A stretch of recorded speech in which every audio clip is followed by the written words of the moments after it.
At long last, Manchester United have made a decision on their vacant managerial role. Yes, Michael Adrian Carrick has been filling the reins as an interim, but now a decision has made on who Manchester United think is the right candidate to lead them forward.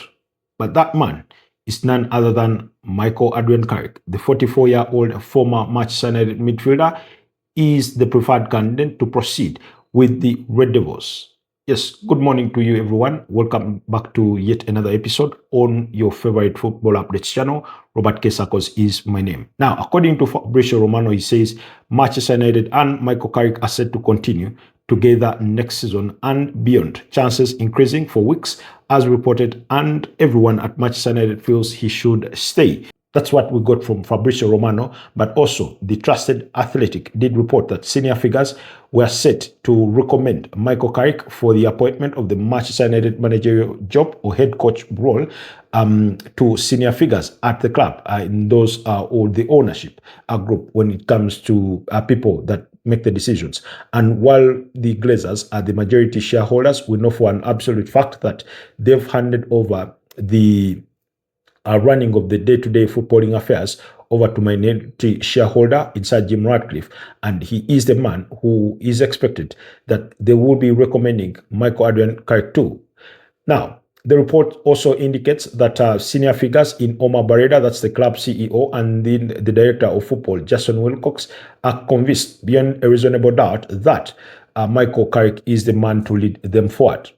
Of course, it has not come easy, or it won't sit well with some good number of Manchester United fans who would have expected a more rigorous process or a full-blown process in which they search for a managerial candidate, perhaps also in which Michael Adrian Carrick will be competing for before he is handed the job on a silver platter. For now, it feels that he is being handed the keys to the kingdom without much of a competition.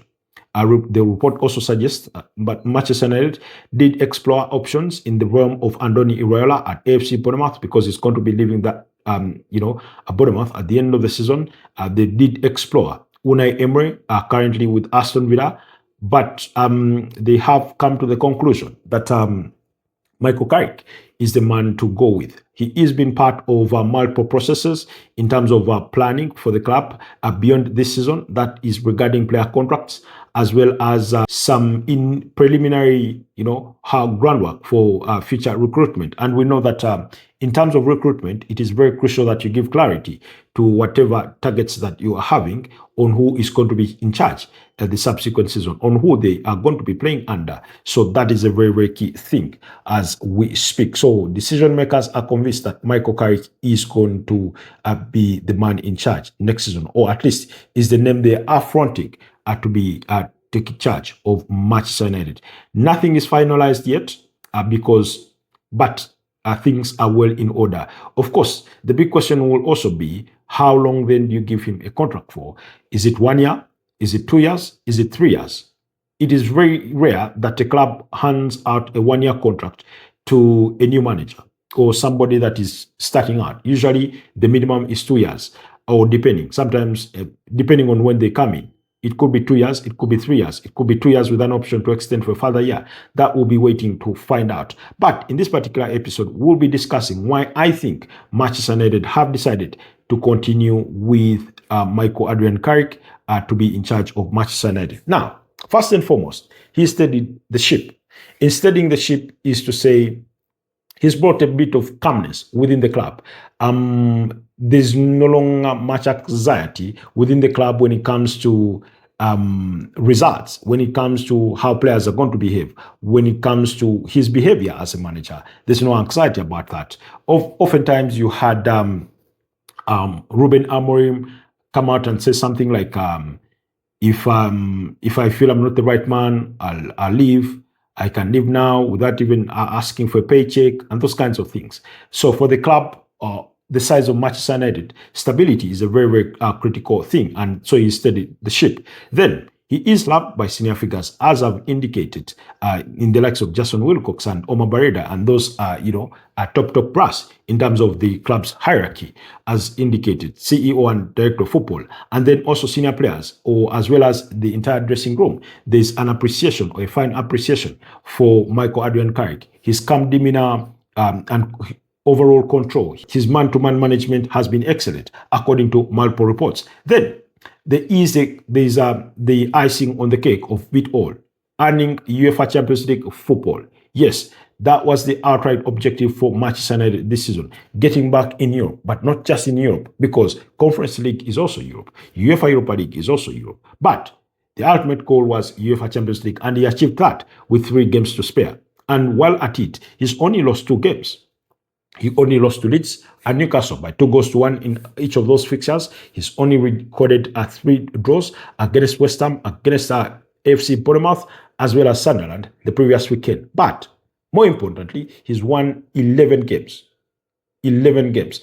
And out of those 11 games have been, for majority of those games, he's been beating up against the big boys. He started off his Manchester United tenure by beating up against their city rivals in Manchester City by 2-0, proceeded with beating the table leaders Arsenal by 3-2.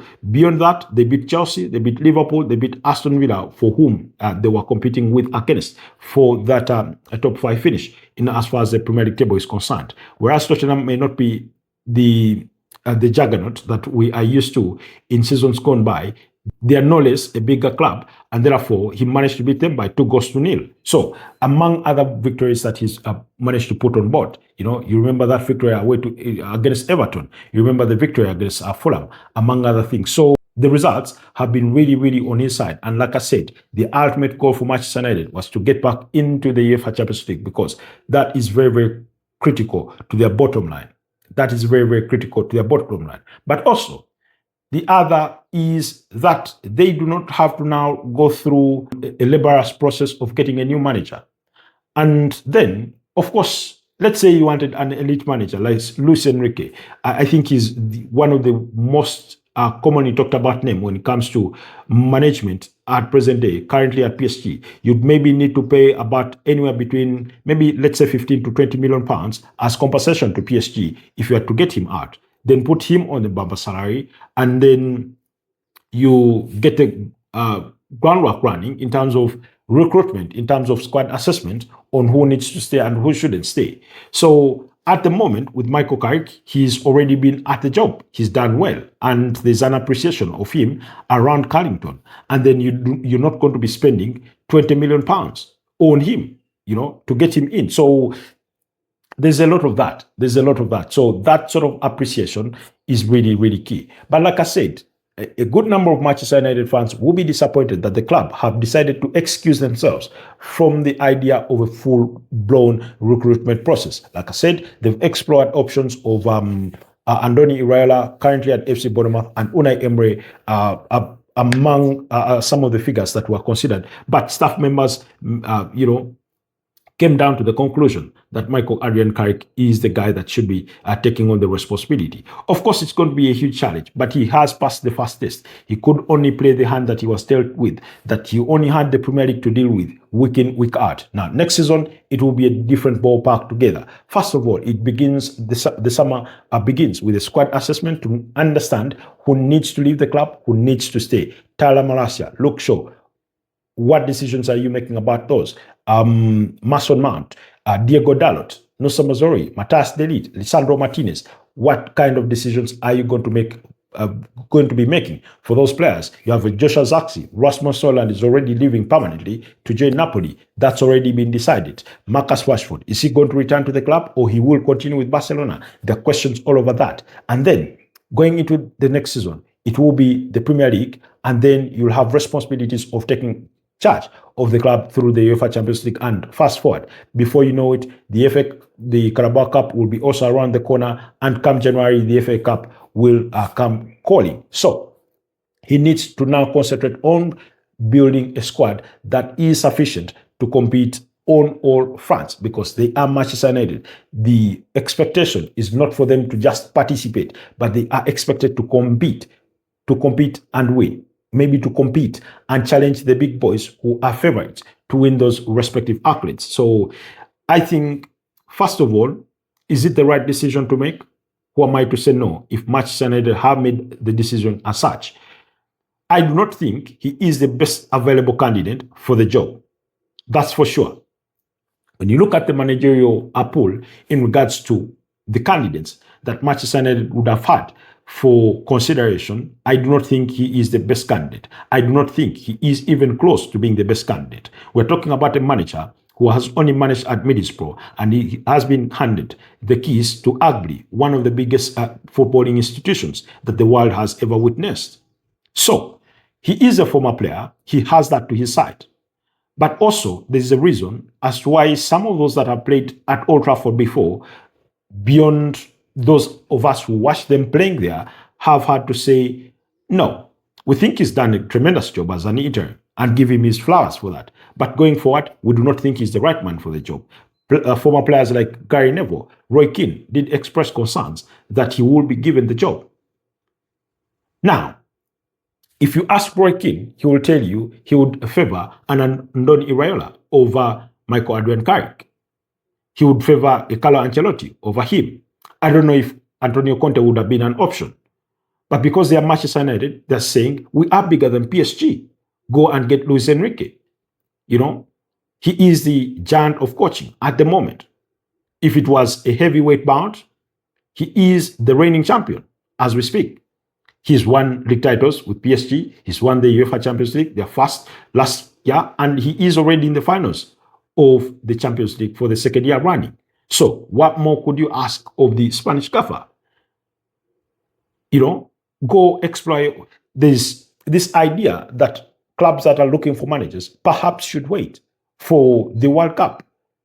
Not necessarily to end, maybe some of your preferred candidates who are currently with national teams to end. And I do not think USA are going to go deep in the competition. So if you had a certain reverence for Mauricio Pochettino, then why not wait for the USA to exit the World Cup and explore that option? Carlo Ancelotti, of course it's Brazil. They've won the World Cup the most times, 5 times. We do not know how far they're going to go in the competition. But could you tempt Carlo Ancelotti back into club football? It's an option. Thomas Tuchel is a name that was widely discussed at Manchester United. In fact, before he extended his contract with the England national team, voices within the Manchester United camp did seem to suggest that he was their most favored candidate for the role. But ever since then, those dynamics have changed. And like when circumstances change, you ought to change. I'll go down thinking Michael Adrian Carrick is not the best man for the job. Why? Simply because Manchester United have decided to explore a few options that are of less headache to them and given it to Carrick. Is it the right decision? We will not know until the results are put on table. Is it a huge gamble? Every managerial appointment at any club is a gamble. Nothing is guaranteed. Nothing is guaranteed. You know, of course, there are safer bets in terms of risk management. There are safer bets. That's why we float the names like Luis Enrique. He would be a safer bet. He has more experience. Even Mauricio Pochettino has better experience. So, this appointment equally is no less similar to that of buying a player worth £100 million. It could work out, it could fail, totally fail, and then you would have made losses on that signing. But it is what it is. Do let me know what you think, you as Manchester United fans. Do you think the club have made the right decision to continue with Michael Adrian Carrick? Do you think he will deliver? Or are Manchester United bound to end up in the same position they ended up in years gone by? When you go back to 2021, when they finally decided to sack Organa Solskjaer. Remember, Organa Solskjaer too came in as an interim at the club following the sacking of Jose Mario Felix Mourinho. Once he came in, that was around December 2018, he steadied the ship, he posted results, and within 3 months' time, he was handed a 3-year contract. Nonetheless, he did not live long enough to see that contract through. Why? Because he got sacked. At some point, that ship that had seemed steadied did not survive the next storm that came Manchester United's way. And now the question will be, will Michael Adrian Carrick be the one to ride it out? We cannot say yes. We cannot say no. All we can do is sit and wait and to see it play out. If it works out, well and good for Manchester United. If it doesn't, there will be a lot of those who will be saying, I told you so, that you should have made a better decision. Because for a club the size of Manchester United, paying £20 million to get a price target of a manager like Luis Enrique should not be a painstaking figure for them. When you look at the size of the institution, there are those that will be thinking that. There are those who would have wanted to go through a whole recruitment process and then at least the club communicate that out of all those that we've explored, out of all those we've interviewed, Michael Carrick has remained the best candidate on the table. But is it the case? There's such a thing called as headhunting in recruitment. It feels like Michael Carrick has been headhunted for a job that he's already been doing tremendously well as a fill-in. So your thoughts on that and more. Do not forget to like, comment, and share on this video so that it can be recommended for other people who are of similar interests. Otherwise, it's been nice having this conversation with you. Stay blessed, and I'll see you guys next time. Bye-bye for now.